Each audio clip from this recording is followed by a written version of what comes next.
decía que todo esto ha estado pasando alrededor del mundo, guerras, conflictos, desastres. Está profetizado. Jesús lo dijo, la palabra lo ha dejado claro. Ahora, la palabra claramente dice, en el libro de Santiago habla, si no estoy mal, capítulo 4, dice, ¿de dónde vienen las guerras y los conflictos en medio de vosotros? Dice, ¿acaso no vienen de adentro de vosotros? Porque hay una ley que pelea en contra de la ley espiritual y que causa guerra en nuestros miembros. La guerra más importante es la guerra interna. A veces nosotros nos preocupamos por los desastres externos que puedan haber, y quizá no a una magnitud como la estamos viendo ahora. Pero, por ejemplo, haga de cuenta que es el tiempo de calor y de repente se le arruina el aire acondicionado.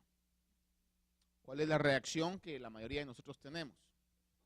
Es de molestia, de enojo, de incomodidad.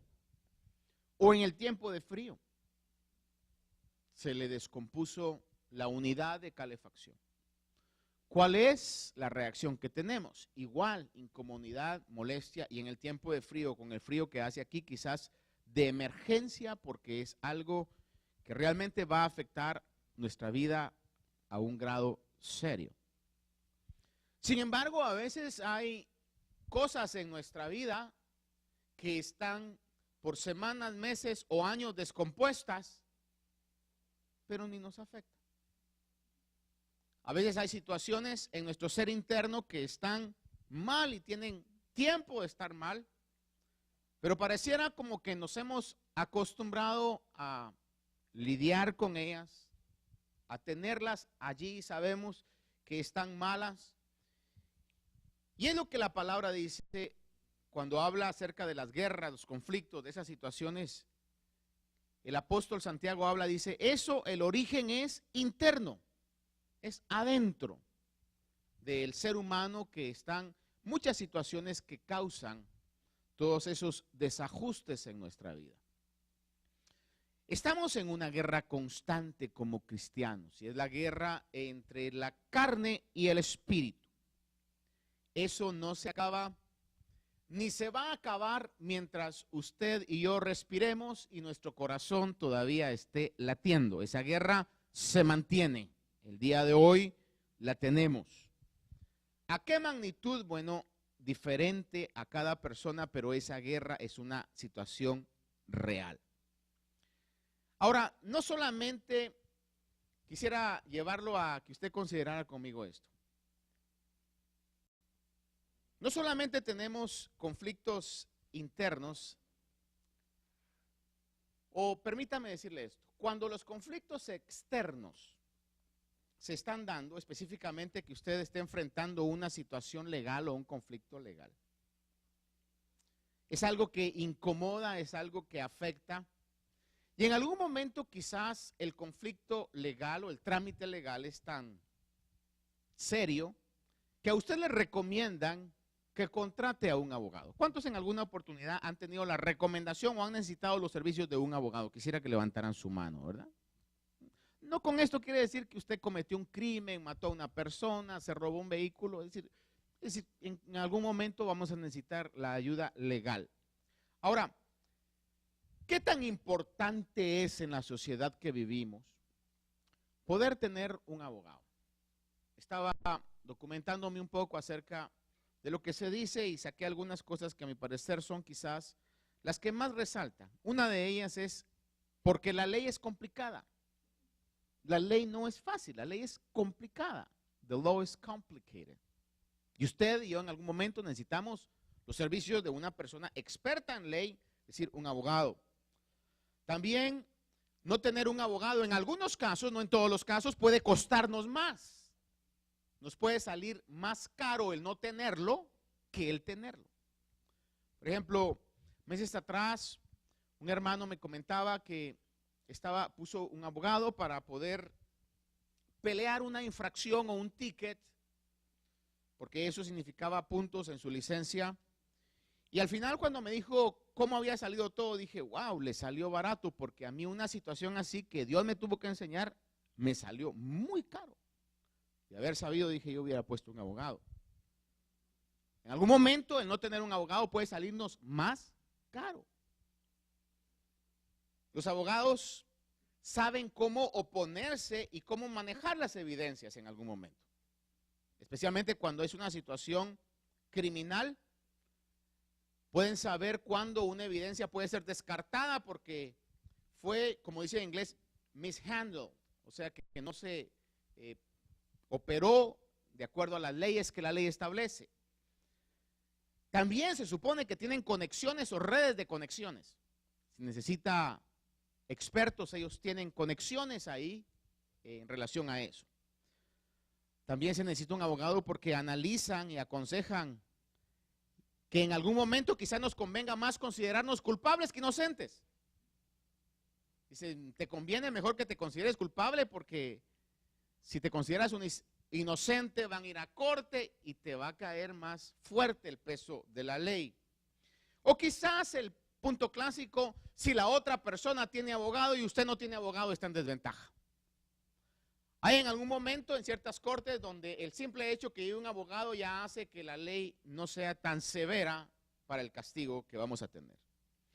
Estaba viendo algunas estadísticas comparando dos profesiones que son bastante comunes. Por ejemplo, doctores y abogados.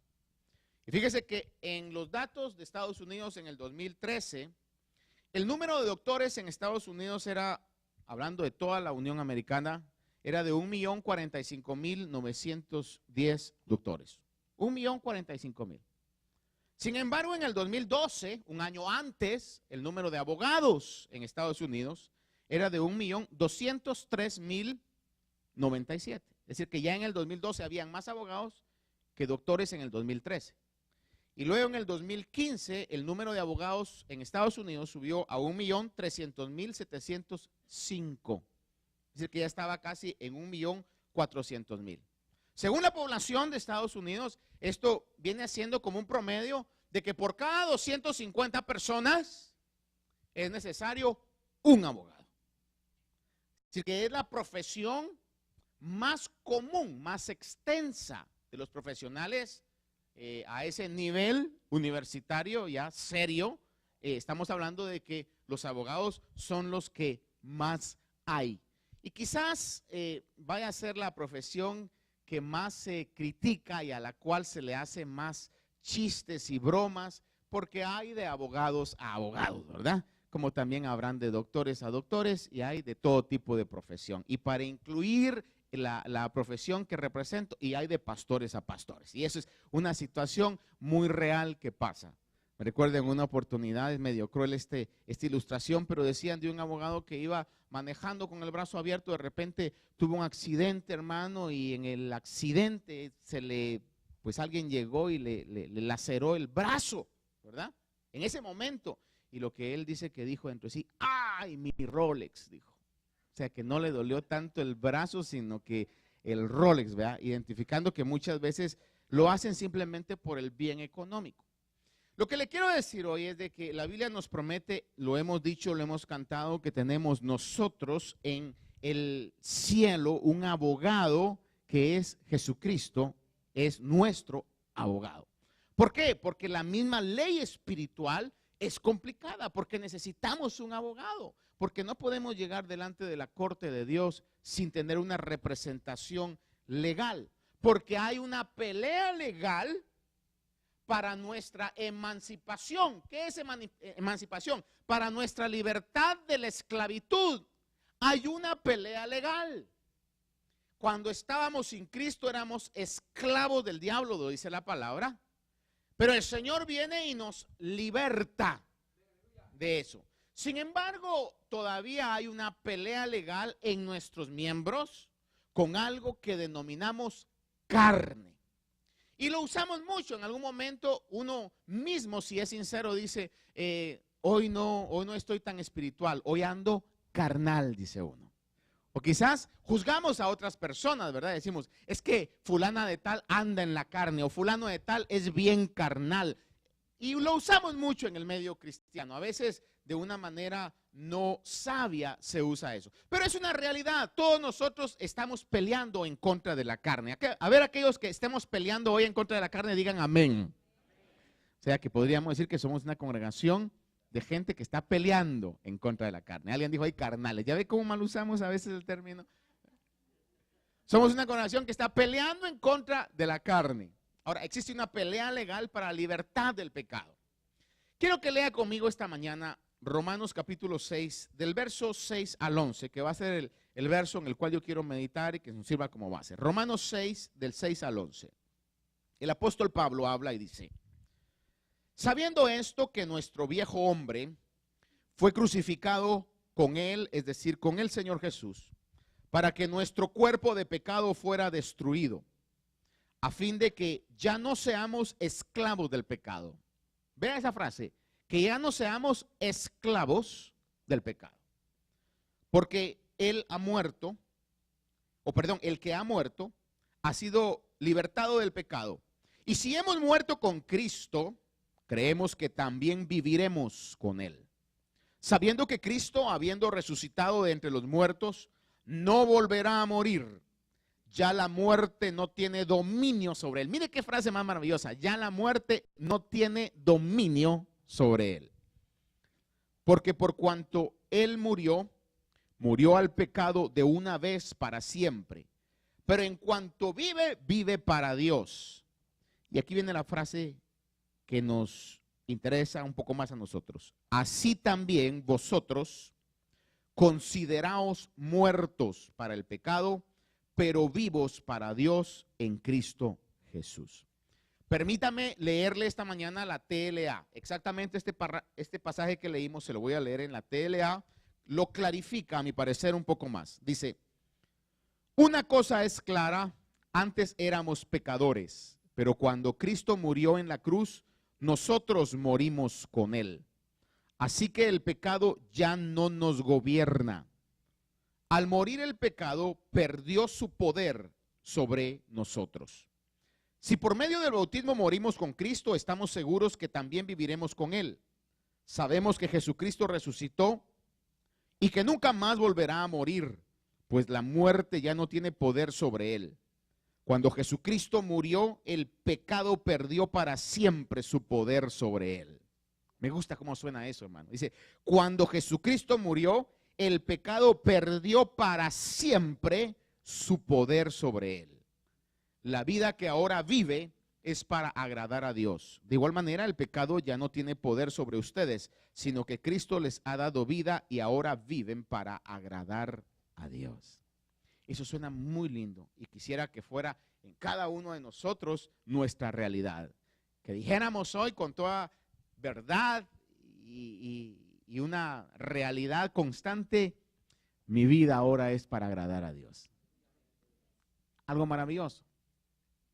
El deseo, a lo menos voy a hablar de mí, el deseo en mi corazón y en mi espíritu es ese: vivir para agradar a Dios. Pero hay momentos en que pierdo las batallas por la guerra que hay en mí entre lo que conocemos como carne. Ahora, fíjese usted de que debemos definir qué es la carne. ¿Qué es eso que pelea en contra de nuestros miembros? A veces nos ayuda a entender qué es algo viendo su opuesto o viendo su negativo. Lo que le diré con esto es que la carne no es el cuerpo. Es decir, no digamos nosotros, hay esta carne y entonces voy a golpear la carne, estas manos que se adueñan de lo que no es ajeno y por eso voy a castigar y me voy a dar de golpes en mis manos. No. Mire, si alguien es así, aún sin manos, hermano, o manos amarradas, lo va a agarrar con la boca o algo hará, porque no es en sí el cuerpo la carne. De igual manera, la carne no es un demonio. No es algo que en un momento posea a las personas y entonces actúen por esa influencia espiritual. La carne es como una inclinación del alma, y todos nosotros tenemos alma. ¿Dónde está? No sé, adentro de nosotros está el alma. Es como cuando usted tiene algún sentimiento, nostalgia, amor, odio, celos, cualquier situación. Es algo dentro de usted que reacciona, pero no sabe dónde está. Es decir, es algo dentro de nosotros, es nuestra alma que dentro de nuestro ser está reaccionando a algo. Entonces, la carne es como una inclinación de ese ser espiritual, de nuestra alma, a desobedecer a Dios. La carne no puede obedecer a Dios. La carne le gusta desobedecer a Dios. Y esto sucede como resultado del pecado que Adán y Eva cometieron. Y porque nuestros tatarabuelos tenían ese germen de pecado, nuestros abuelos lo heredaron, nuestros padres lo heredaron, usted lo heredó y sus hijos lo heredan. Ojalá pudieran los padres elegir qué cosas pasarles a sus hijos, ¿verdad? Le pasaríamos todo lo bueno. Digamos, ay, esto no, esto no. Los ojos, mejor que le voy a poner los de los papás del padre y no los míos, ¿verdad? La boca sí, la boca mía, ¿verdad? Y saber cómo nos saldrían, ¿verdad? Haciendo experimentos en eso.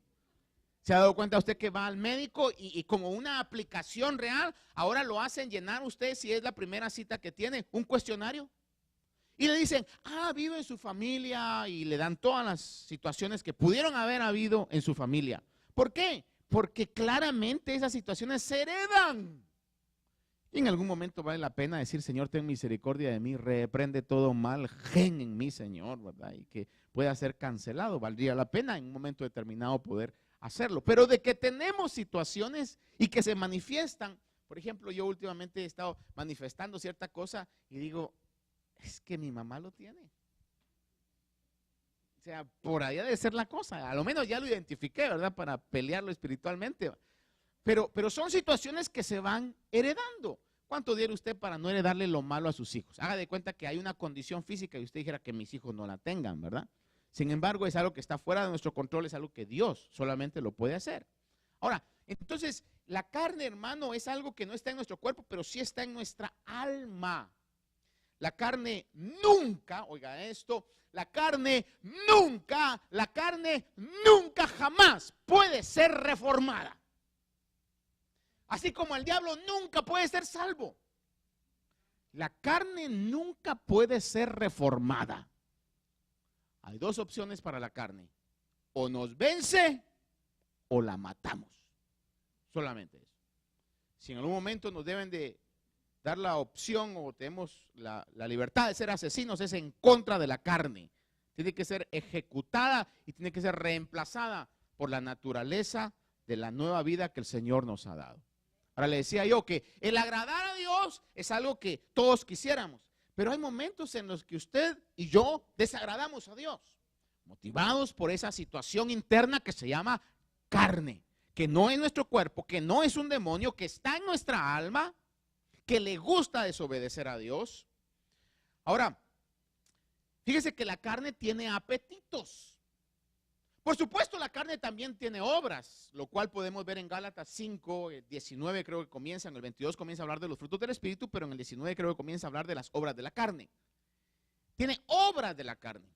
Pero más importante a que nos concentremos y nos dirijamos nuestros esfuerzos y oraciones a las obras de la carne.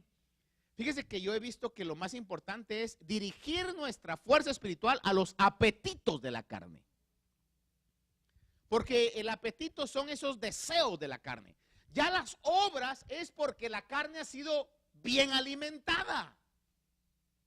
Haga de cuenta usted que tenga que pelear una batalla. Vamos a pensar, voy a ser quizás un poco exagerado. Pero a mí me dicen, por ejemplo, ¿aceptarías boxear contra el Canelo? Yo le diría, ni loco. Jamás. A menos, oiga, a menos que me lo pongan un mes sin comer nada. ¿Por qué? Porque lo va a agarrar débil, hermano, que apenas va a poder pararse el hombre, ¿verdad? Así cualquiera. Entonces haga de cuenta que si nuestra carne está toda raquítica, toda flacucha, toda desnutrida, Entonces el espíritu va a ir ganando batallas y batallas y batallas de una manera consistente y diría yo fácil. Pero si nuestra carne está bien alimentada, entonces es una vida de lucha constante en nuestra vida. Colosenses 2, capítulo 2, verso 20 al 23 dice: si habéis muerto con Cristo a los principios elementales del mundo, ¿por qué, como si aún vivierais en el mundo, os sometéis a preceptos tales como no manipules, ni gustes, ni toques, todos los cuales se refieren a cosas destinadas a perecer con el uso, según los preceptos y enseñanzas de los hombres? Tales cosas tienen a la verdad la apariencia de sabiduría en una religión humana, en la humillación de sí mismo y en el trato severo del cuerpo. Pero la frase que me interesa más de todo este versículo es que dice: pero carecen de valor alguno contra los apetitos de la carne. Y aquí está hablando de algo que se conoce en términos no solamente teológicos, sino también filosóficos, como el ascetismo, que es una vida de negarse a toda clase de placeres. Una persona ascética es que tiene tal disciplina y tal dominio propio que tiene ese control de negarse a todo lo que él quiere. Y entonces han habido religiones a través de la historia que dicen: si tú quieres alcanzar una vida realmente ejemplar, entonces tienes que ejercer dominio propio en todo lo que tú quieras hacer, y eso es lo que se conoce como una persona que es ascetista. Sin embargo, fíjese que dice este pasaje que aún teniendo una vida en esa dimensión, esos apetitos nunca van a desaparecer. Va a estar siempre ahí el germen de pecado, la carne. La TLA traduce esta frase final de este versículo, dice que estas situaciones, estas autodisciplinas, no ayudan a combatir los malos deseos de nuestra naturaleza humana. Le repito, no ayudan a combatir los malos deseos de nuestra naturaleza humana. Por eso le decía que lo que hay que hacer es dirigirnos y reconocer que la carne tiene que morir en nosotros. Pero eso no va a pasar sino hasta que seamos transformados o durmamos en Cristo. Mientras eso no pase, la lucha de la carne va a estar. Entonces, ¿qué hacemos? ¿A dónde va Pastor con eso? Bueno, al hecho de que siempre en algún momento vamos a tener deudas con la ley espiritual. A eso voy. Porque estamos lidiando con la carne y no podemos garantizar, o alguien aquí podrá garantizar y decir: mire, pastor, esta semana yo me propongo, me mentalizo y declaro que no voy a fallarle a Dios en nada. ¿Alguien podrá decir eso? Quizá usted pueda hacer su plan de acción, pero de repente en el trabajo, en la escuela o en la misma casa le puede salir una situación que lo va a hacer reaccionar carnalmente. ¿Habrá alguien aquí que ha reaccionado carnalmente alguna vez? Manejando. Quizá usted dice: no, hoy sí voy a ir a las 55 millas, no me voy a pasar nada, voy a hacer los 3 segundos de parada en los altos, voy a poner mi cambio de direccional unos 5 o 6 bloques antes, etcétera. Pero de repente le sale alguien que le corta, que se le mete. El día de ayer veníamos de una actividad, hermano, y venía ya tarde en la noche y de repente un carro en uno de los parkways se para, hermano, y se cruza todo el parkway porque había perdido su salida. Hermano, algo que uno dice: ¿y este qué está pensando? Yo hubiera venido un poco distraído y los dos nos hacemos pedazos acá, pues, ¿verdad? Quizás usted planea, usted se dirige a eso, pero hay situaciones que están fuera de nuestro control, que depende cómo estemos, nos pueden hacer reaccionar carnalmente. Y se le sale en algún momento quizás una mala palabra, una mala expresión, un insulto. Quizás no a la cantidad o a la magnitud del mundo, pero a alguno de nosotros se nos ha salido en alguna vez: bruto, tonto.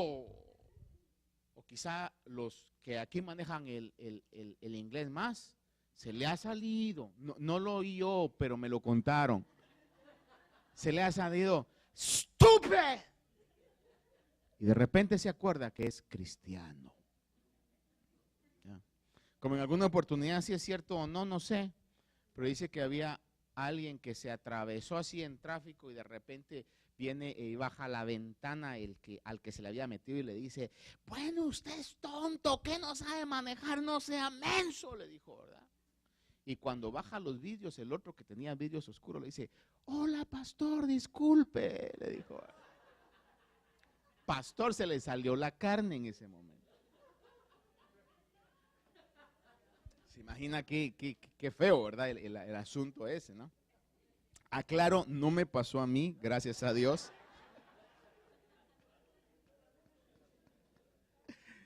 Como decimos cuando no queremos incriminarnos, de verdad, fíjese que un amigo de un primo tiene un problema, dice. A veces es uno, ¿verdad? No, pero en este caso sí no fui yo.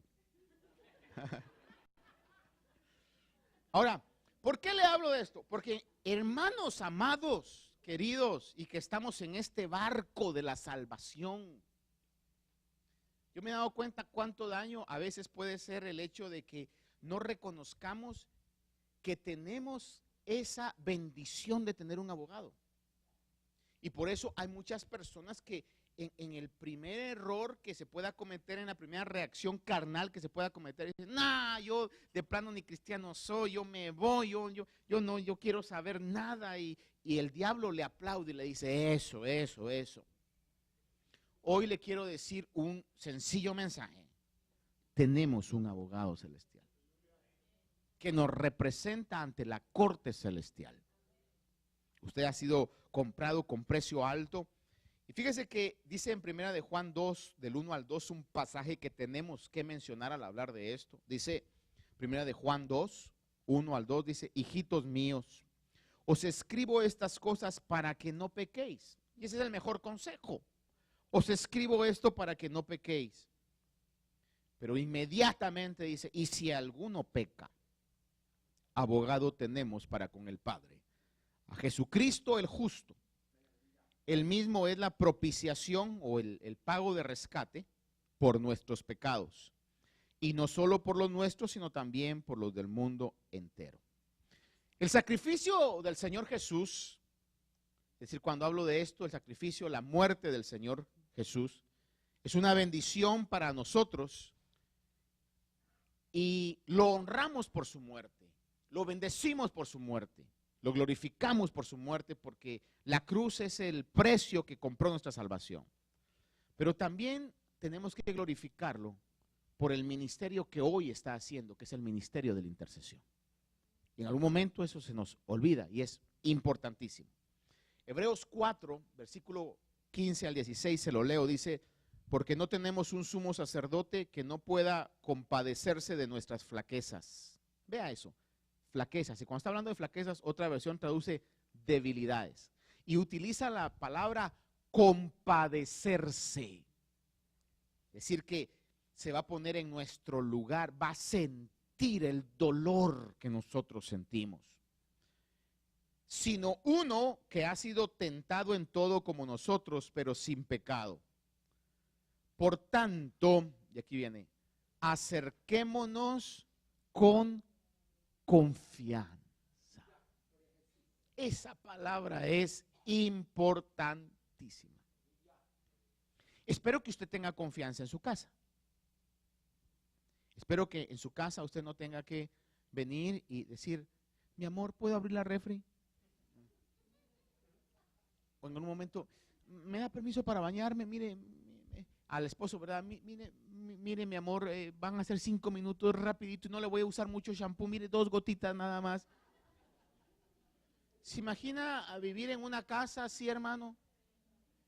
Donde usted es padre y usted fue hijo en algún momento. Y si había, como me dijo a mí una familiar, que al momento que llegamos a visitarla, dijo, mire Martín y Janet, dice, si tienen hambre, vayan a la cocina. Lo que hay en la refri pueden comer y lo que no encuentren es porque no hay. Espero que se recuerde usted lo que es tener confianza. Déjeme ser un poco como dicen ustedes en inglés, crass, que está un poco corriente, y discúlpeme hoy. Quizá mi carne se levantó corriente hoy. Pero por ejemplo, cuando estamos en la etapa de cortejo, de enamoramiento, todo es muy propio, todo es muy meticuloso. Es algo, hermano, que queremos caer bien, dar una buena impresión, etc. Y usted sabe de que, por ejemplo, se come menos.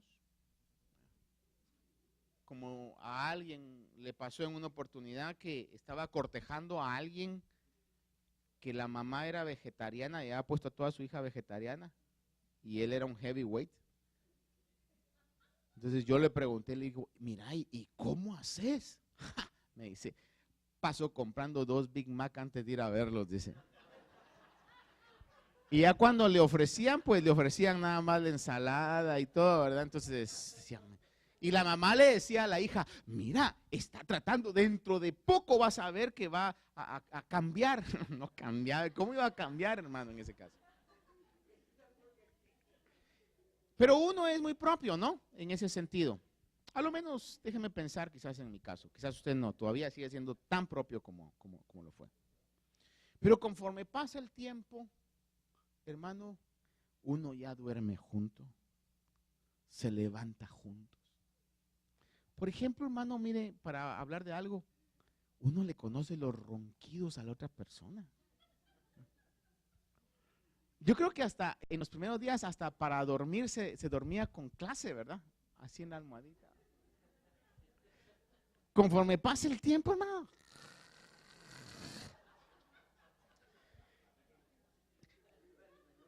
Y no me va a decir usted que le da pena. Al contrario, si viene uno y le dice al otro, mira que te vas, ¿para qué me despertás? Déjame dormir, hombre. ¿Sí o no? A su risa lo delata. Así es. Así es. Haga de cuenta que al caballero de repente después de un día de trabajo llega recién casado, ¿verdad? Y se quita los calcetines, dice, ay, le dice quizás con mucho delicadeza a su esposa, mira que están sudados, ¿verdad? No te preocupes, mi amor, ¿verdad? Pero después de los años, no vayas a quitarte esos calcetines aquí porque dejas la casa con un olor que afuera te los quitas.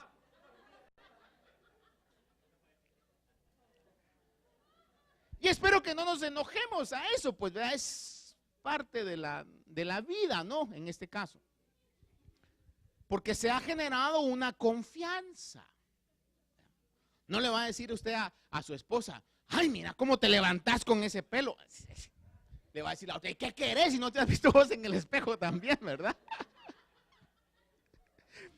Y son situaciones que se dan y no por eso nos vamos a enojar, que sería el colmo, ¿verdad? Que nos enojemos por las situaciones que quizás se están dando, ¿no? Obviamente tenemos que buscar las palabras y propiciar el diálogo y la comunicación, y si ofendimos, mira, no te ofendas, lo que pasa es que estaba recién levantado, y etcétera, ¿verdad? En todo eso. Comemos distinto.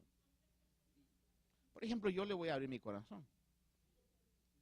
A mí hay ciertas comidas donde, por ejemplo, si me ponen tortillas y algún tipo de carne, sea pollo, pescado, no sé por qué, yo creo que tener algún poco de sangre mexicana porque me gusta hacer tacos.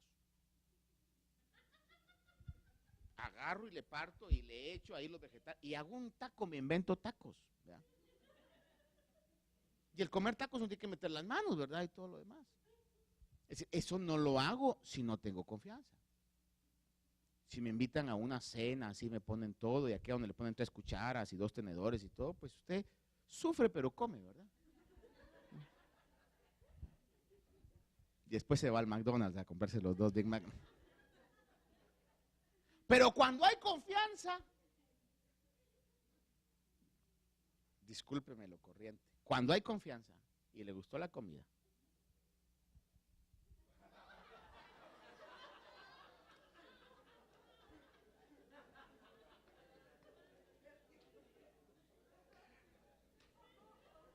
¿sabe usted que en un momento hay ciertas culturas, yo me recuerdo y creo que le he contado esto en alguna oportunidad, discúlpeme una vez más lo corriente, Ya le conté yo que fui mucho tiempo atrás allá en California, lugar de coreanos, y de repente llegué al lugar que iba a hacer un mini retiro, llegué a ver al lugar yo y estaban comiendo y la persona que nos estaba enseñando me dijo, ¿ya comiste? Obviamente en inglés, ¿verdad? Y le dije, no, dice que we're eating, me dijo. You wanna eat with us? Sure, le dije. Y me sirvieron una sopa bien rica, hermano, con unas cosas que parecían papas, pero era arroz.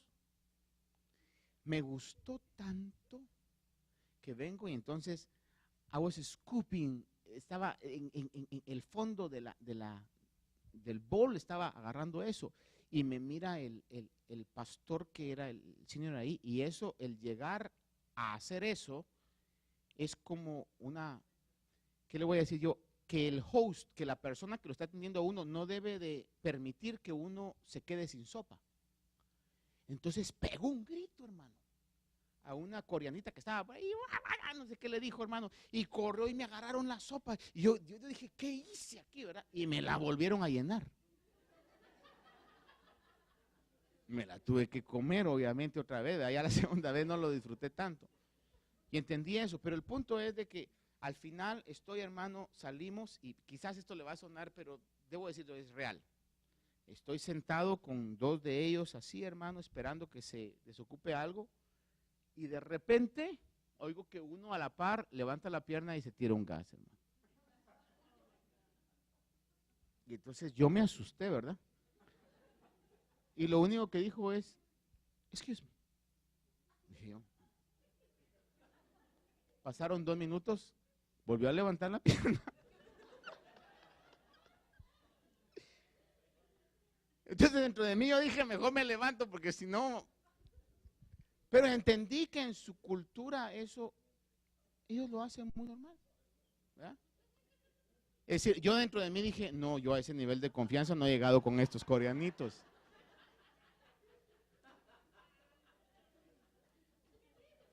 Pero cuando hay confianza, a lo que lo quiero llevar es confianza en la familia, en todo eso. Por ejemplo, hablando sobre estos aspectos, ¿alguna vez a usted se le ha salido un gas por la boca, un erupto? ¿Es real? ¿Verdad? Usted no viene y cuando está con su pareja o en su familia no viene y dice, ay, se pone todo rojo y se mete abajo de la mesa, ¿verdad? Ya no salgo, no sal. Ya ni excuse me usted dice. Hasta habla. ¿Por qué? Porque se ha llegado a un nivel de confianza, porque así es, nuestro cuerpo reacciona a eso. Más si se echó un gran vaso de soda, hermano, ¿qué espera? Pues, ¿verdad? En ese sentido. Hay confianza. O por ejemplo, cuando uno de sus niños, si en algún momento, por no decir usted, se hizo pipí en la cama. Porque no diga que eso no pasa, porque a algunos nos pasó. Entonces la mamá viene y dice, no tenga pena, mija, a todos nos ha pasado. Es algo que a veces sucede, es muy normal. Es decir, porque se crea una situación de confianza. Asumo que en el hogar debe haber confianza. En la casa debe haber confianza. Y es lo que dice la palabra, acerquémonos. ¿Cómo? Confiadamente ante el trono de la gracia. Cuando usted va con un abogado, a lo menos se supone de que su nivel de nervios va a bajar. Porque sabe que lo está representando una persona que conoce la ley, que está interpretando correctamente la ley, que se mueve en ese ambiente. Me recuerdo tiempo atrás tuve que ir a la corte aquí de Islip, hermano, y iba yo a unas situaciones del ministerio, pero tenía que pasar por esa corte a ayudar a una persona a leer unos papeles. Y como me vieron así con traje y todo, hermano, cometí un terrible pecado. Dice que había una gran línea y de repente voy yo con él y me dice, attorneys, they can go this way. Le dije yo, come on, le dije.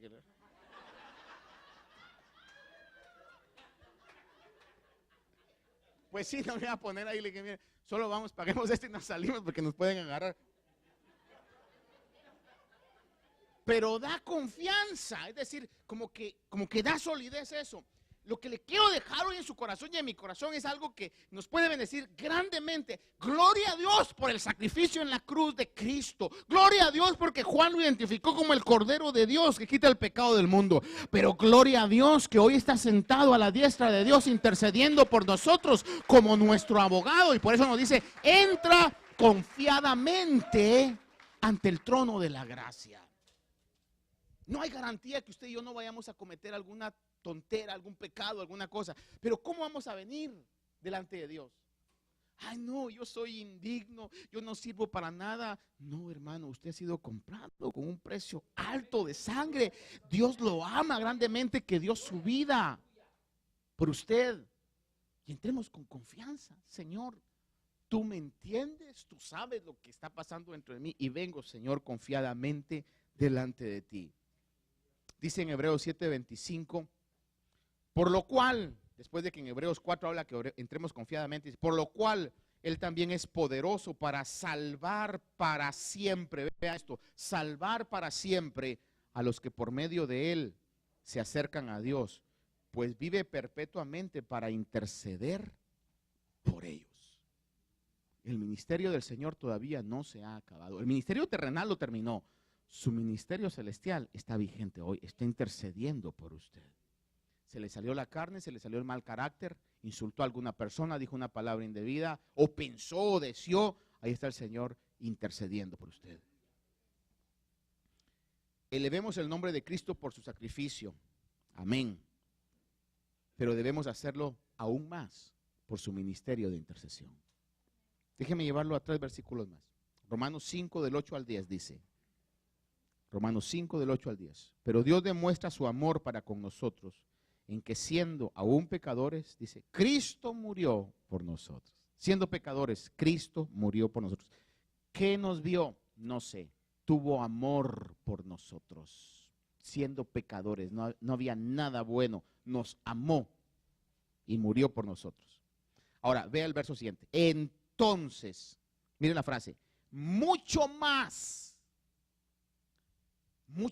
que la cruz de Cristo, algo más que el sacrificio de Cristo. Sí, señores, dice mucho más, habiendo sido ahora justificados por su sangre o por su muerte, seremos salvos de la ira de Dios por medio de él. Porque si cuando éramos enemigos fuimos reconciliados con Dios por la muerte de su Hijo, una vez más dice, mucho más, habiendo sido reconciliados, seremos salvos, oiga esto, por su vida. ¿Cuántos creemos que Él vive? ¿Sabe? Y en esta lucha estamos siendo salvos por la vida del Señor que está intercediendo por cada uno de nosotros. Su ministerio se está llevando a cabo. Dice Juan 14:19, un poco más de tiempo y el mundo no me verá más, pero vosotros me veréis, porque yo vivo, vosotros también viviréis. Porque yo estoy vivo y estoy intercediendo por ustedes. Ustedes van a vencer, van a llegar a la meta, van a vencer en contra de la carne. Romanos 8, 26 y 27 dice, y de la misma manera, también el Espíritu nos ayuda en nuestra debilidad. ¿Por qué no sabemos orar como debiéramos? Pero el Espíritu mismo intercede por nosotros con gemidos indecibles. Y aquel que escudriña los corazones sabe cuál es el sentir del Espíritu, porque Él intercede, hablando de Jesús, por los santos conforme a la voluntad de Dios. Ya le he dicho yo, de que cuando se habla de Jesús, se habla de Dios Padre y se habla del Espíritu, se habla uno de los misterios más importantes en la palabra del Señor, que no lo podemos comprender totalmente, pero el Espíritu, Dios Padre y el Hijo son uno. Entonces, el Señor intercede, pero aparte de eso, aún a través de su Espíritu nos ayuda en nuestra debilidad. Y el Espíritu Santo está pidiendo, mire, esas cosas que nosotros decimos, yo no sé por qué las hago, porque en algún momento determinado todos los cristianos hemos dicho esa frase. No sé por qué lo hago, porque hay situaciones dentro de nosotros que están fuera de nuestro control. El apóstol Pablo lo experimentó. Dice, hay algo dentro de mí, al grado que él dijo, miserable de mí. ¿Quién me librará de este cuerpo de bajeza? inmediatamente dice, más gracias doy a Jesucristo. Lo que le quiero decir hoy es sencillo, claro. Tenemos un abogado que nos representa delante de la corte celestial. Echemos mano de ese recurso.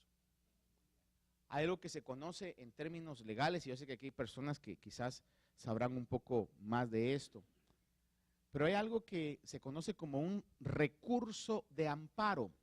¿Ha oído usted esa frase? Recurso de amparo, ¿verdad? Es un recurso que la ley permite de que cualquier persona pueda echar mano, hacer uso de eso. Delante de Dios tenemos recursos legales para que no seamos condenados. Por eso el apóstol dice que si alguno está en Cristo, nueva criatura. Dice, no hay condenación para los que estamos en Cristo. Antes éramos esclavos del pecado. Hoy el pecado no tiene dominio sobre nosotros. Si llegamos en algún momento a fallar, echemos mano del Señor. Digámosle, Señor, aquí estoy, tú me conoces, y le garantizo que Él lo conoce más que lo que nosotros mismos nos conocemos. Amados hermanos, mi mensaje esta mañana es, tenemos un abogado que intercede por nosotros. No sé qué ha pasado, no sé qué vaya a pasar, no se olvide que tenemos un abogado delante de Dios. Llegue delante de Él tal y como usted es. Llegue con toda la verdad. Una de las cosas que los abogados le dicen a uno cuando hay alguna situación así es, dígame toda la verdad. Llegue usted delante de Dios con toda la verdad. Tú sabes lo que soy, Señor. Tú sabes lo que pienso. Tú sabes lo que está dentro de mí. Intercede delante de mí y trabaja, Señor, lo que tienes que trabajar. Echemos recurso al sumo sacerdote que está intercediendo por nosotros y que va a terminar la buena obra que Él ha comenzado. Señor Jesús, yo te agradezco esta mañana por tu sacrificio. Te bendigo por tu sacrificio, bendito Jesús.